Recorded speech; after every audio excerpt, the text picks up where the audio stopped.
Oi, eu sou a Gabi Xavier e hoje estou aqui para um papo importante. Na verdade, eu queria discutir por que as pessoas geralmente, ou muitas pessoas pelo menos, gostam daquele personagem errado. Muitas vezes o vilão ou aquele anti-herói, por que cada vez mais esse tipo de construção faz sucesso entre todos nós, inclusive? Você defende aquele personagem um pouco duvidoso? Vai pensando aí, deixando aquele personagem vilão ou quase isso que você ama, comentando, enquanto a gente comenta como isso pode dizer muito sobre você, inclusive. Deixa seu like, se inscreve aí se você não for inscrito ainda, porque tem vídeo saindo sempre terça, sexta, domingo, exceto algumas exceções, como aconteceu ontem, mas eu sempre aviso nas redes sociais. Então me segue também no Instagram, Twitter, xGabiXavier, e na Sala do Tempo, que acabou de sair um vídeo, inclusive, com guia de saga completa. Então, se você quer ver outras coisas desse tipo, inclusive aqui, quem sabe, vai lá, dá uma olhada, comenta e deixa sugestão pro futuro. Se inscreve pra ajudar a subir esse canal lá também, beleza? Pra começar, é claro que há vilões que são carismáticos e isso faz parte da construção do próprio personagem, porque se existe um vilão que ele precisa conquistar aliados,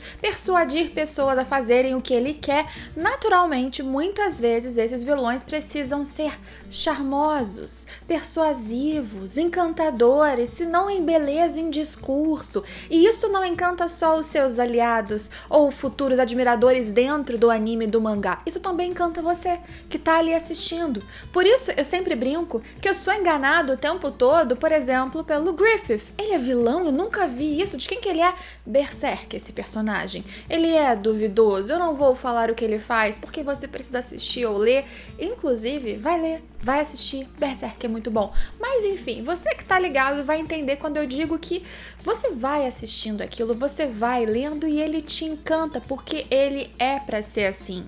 Porque ele tem, inclusive, quase como um dos seus poderes, ser persuasivo e conseguir te manipular e conseguir fazer você concordar com qualquer coisa que ele diz, porque ele usa as palavras certas e sim, ele tem ali o seu charme físico, ele foi construído para ser dessa maneira também e ele usa isso ao seu favor, ele é praticamente angelical, mas aí você vê o que ele faz e não tem como, aquilo é um demônio, independente das suas justificativas. E aí tá outro ponto interessante. A gente tem algo que muitas vezes move um vilão mesmo, esse que a obra coloca como vilão, não tem dúvida, não há questionamentos, é o vilão, mas ele tem o seu porquê, ele tem as suas razões. E você pode acabar se vendo criando empatia pela razão daquele ali.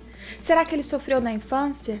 Será que ele teve um passado muito triste, foi maltratado, foi corrompido e agora ele se volta apenas para a vingança? Ou se frustrou contra a sociedade como um todo que o renegou? Isso, por exemplo, acontece muito com vilões de Boku no Hero Academia. Os vilões que foram renegados, que eles tinham um quê? Muitas vezes, tá? Tinham um quê ali de psicopatia, mas outros não, eram apenas desajustados, com poderes que frequentemente acabavam fazendo mal para os outros, mesmo que eles não quisessem inicialmente.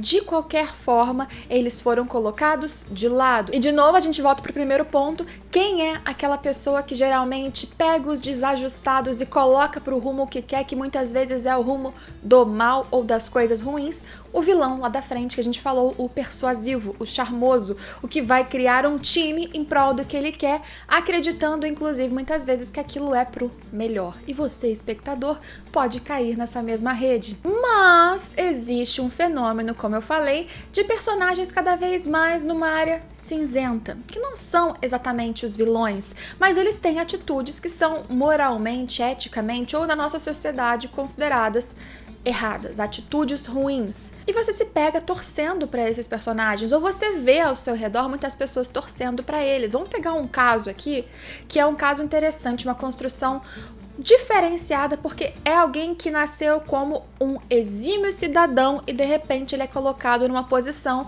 de atitudes muito semelhantes, sim, aos vilões que inclusive ele queria condenar. Tô falando do Kira. Light Raito de Death Note. Esse personagem que ele era um jovem ambicioso, que se sentia acima de todos porque era mais inteligente, era mais bonito, era mais perfeito, e ele enxergava na sociedade todos os problemas que realmente existem. Você concordava com Kira? Já vai comentando aqui embaixo pra gente entender um pouquinho, situar as expectativas e os pensamentos de quem tá assistindo esse vídeo. Mas realmente não é todo mundo que concorda. Mas por que alguns concordam? Primeiro vamos entender aqui o raciocínio do Kira. Kira. De novo, ele era um cidadão exemplar que não concordava com crimes que não eram solucionados, pessoas que faziam coisas ruins contra as outras e não eram punidas devidamente. E aí na mão dele cai o poder de um deus da morte, mas de um deus, e ele podia definir quem ia morrer, quando e até como, se ele desejasse. E aí ele começa condenando aqueles que cometeram crimes horrendos ou nem tanto assim. E no meio disso tudo, quando ele começa a ser perseguido ali, ele vai e mata quem tá o investigando, portanto mata investigador, mata jornalista, mata ex-aliado que pode abrir a boca. Então ele começa a fazer coisas em prol dele, não da sociedade. Ser egoísta, matar para se proteger, ficar desesperado e fazer tudo o impossível para que ele não perca o poder que ele acredita que é necessário que ele tenha para proteger o que ele acha que é certo. Você não acha que isso se assemelha a vários outros vilões? Então, é aí que esse personagem, por exemplo, ele se torna um anti-herói para muitas pessoas, o deus de muitos, ou para muitos como ele, como vários dos espectadores, um criminoso, que se perdeu no meio das ambições, que começou com propósitos bons, mas como um garoto infantil e acabou se afundando. E eu peguei o Kira como um caso de estudo aqui porque é algo que não vai ter tantos spoilers, todo mundo sabe o que acontece em Death Note, e porque aqui a gente tem um exemplo muito bom que divide já, provavelmente aqui nos comentários deve ter gente que já saiu, já xingou, tá brigando aqui, não façam isso, porque ele cria o fenômeno de times. Eu sou pró-Kira e eu sou contra Kira. E o que eu acho que a gente pode fazer para ir além dessas discussões? Como eu disse, o caso do Kira também é naquele primeiro ponto dele ser muito encantador, ele é persuasivo, mas sim, ele tinha propósitos iniciais que nas premissas, nas primeiras linhas, não tem como a gente discordar. Ele queria uma sociedade melhor e a sociedade é injusta e não pune, nem dizendo morte, ela não pune realmente ou não protege as pessoas como deveria proteger. Agora, como deve proteger? Você pode colocar seus egoísmos acima disso tudo? Você é um extremo, exímio, melhor julgador como um adolescente, se você não tem qualquer formação, não tem qualquer experiência, aí que a gente começa a ter questionamentos. E por que isso é saudável? Porque, na verdade, esses personagens de moral cinza, eles trazem, sim, muitos sentimentos que vão ser equivalentes ou parecidos com o que você tem, com o que você pensa. E é essa discussão que é saudável, é isso que é bom nesse tipo de personagem, não para você dividir ele entre vilão e mocinho. E esse fenômeno de você precisar colocar de maneira maniqueísta, ou é bom ou é ruim, e eu tô falando em animes, mas você pode levar pra sua vida, ele não é saudável porque nós somos todos cinzentos, nós não temos uma cor apenas que nos define, nós não temos apenas uma palavra, uma personalidade, nem sequer uma atitude, algo que nós fizemos que nos define. Nós somos anos de existência, muitas palavras, muitos sentimentos e muitas transições de vontades e pensamentos, e assim também são esses personagens cada vez mais, e por isso que eles são interessantes. Até eu mesma sempre me encantei mais pelos protagonistas que estavam claramente do lado bom ou correto, ou que a gente deveria torcer da história, mas que tinham alguma fragilidade, que mostravam que não eram 100% perfeitos, porque nenhum de nós é 100% perfeito. Então, por exemplo, até este da minha camisa, que é a estampa exclusiva, então até mesmo este, o Tanjiro de Demon Slayer, que eu estou usando nessa estampa exclusiva aqui do canal, que você confere aqui na lojinha loja.com.br/Gabi-Xavier, ou no carrossel de estampas, várias estampas diferentes que passa aqui embaixo do vídeo.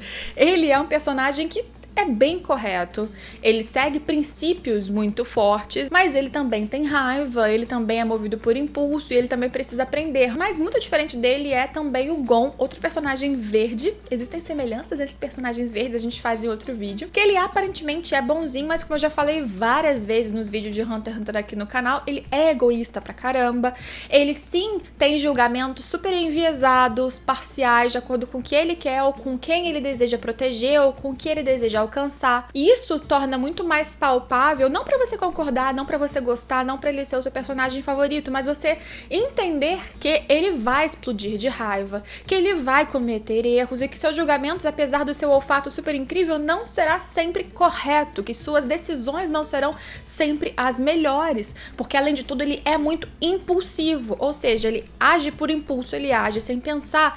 Isso pra mim também torna o personagem, inclusive o protagonista, o bonzinho, muito mais interessante, porque ele tem camadas, ele tem nuances, ele varia em comportamento, em sentimento, em objetivos, porque ele é um ser humano, naquela história pelo menos, mais real. A gente tem em Shingeki um personagem que eu não vou dizer quem, mas quem tá lendo aí o mangá vai estar ligado, que no começo muitos detestavam, porque ele não era forte, ele não era potente, ele não tinha... Passou um tempo no momento atual do mangá, ele tem carisma, mas ele comete atitudes com propósitos que você entende, propósitos que você concorda, por pessoas que você gosta, mas você não, muitas vezes... nem todos, mas muitas vezes não concorda com o resultado, com o meio, com o método. E existe problema nisso? Não! Para começar, esse tipo de personagem é incrível porque a construção geralmente é melhor, tem mais camadas e torna aquele personagem uma pessoa mais real, assim como nós somos, e porque através dessas atitudes é sempre saudável você questionar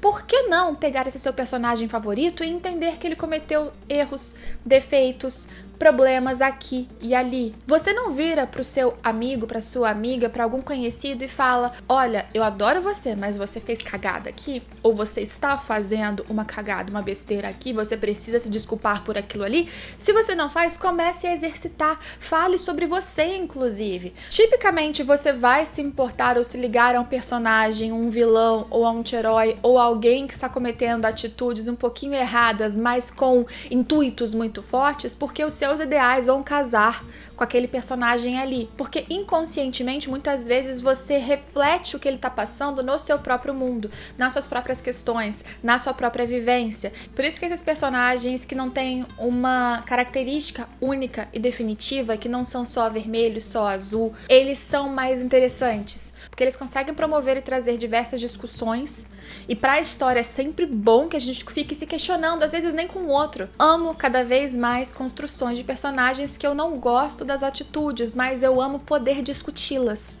E eu amo que gere esse tipo de conflito, e eu espero que cada vez mais nós consigamos olhar para esses personagens e enxergar todas as camadas, o quanto ele tem ali de potencial, o que ele faz de bom, o quanto seus intuitos às vezes são justos, mas as atitudes nem sempre são. Ou mais, o quanto às vezes o personagem ele não nasceu para ser ruim, ele não é um vilão, mas atitudes podem ser classificadas assim em um contexto X como boas ou ruins, embora, de novo, não apenas uma atitude vai definir quem aquele personagem ou quem você é na sua vida, mas por que não repensar?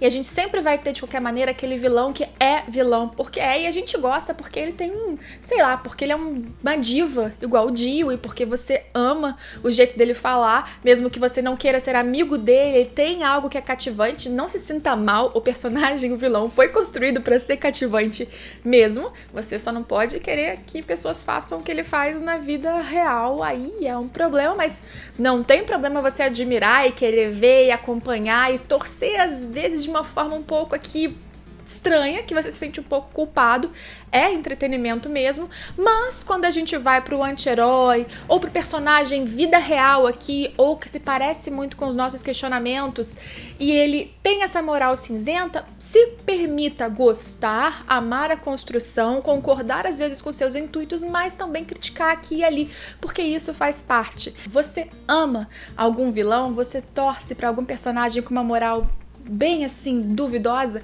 Comenta aqui embaixo, se inscreve no canal se você ainda não for inscrito. Eventualmente eu trago uns vídeos assim de pensamentos soltos e discussões mais livres. Depois a gente continua falando de análise, review, listas, indicações aqui e também na Sala do Tempo, porque ainda tem gameplays, e no Instagram, tanto no meu quanto no Instagram, @a_sala-do-tempo, a gente tá trazendo também conteúdos em IGTV, reviews em stories, coisas extras, pra além do extra que já tá saindo em tudo quanto é lugar. Então me segue em todos os cantos, a gente se vê em todos os próximos vídeos. Tchau, tchau!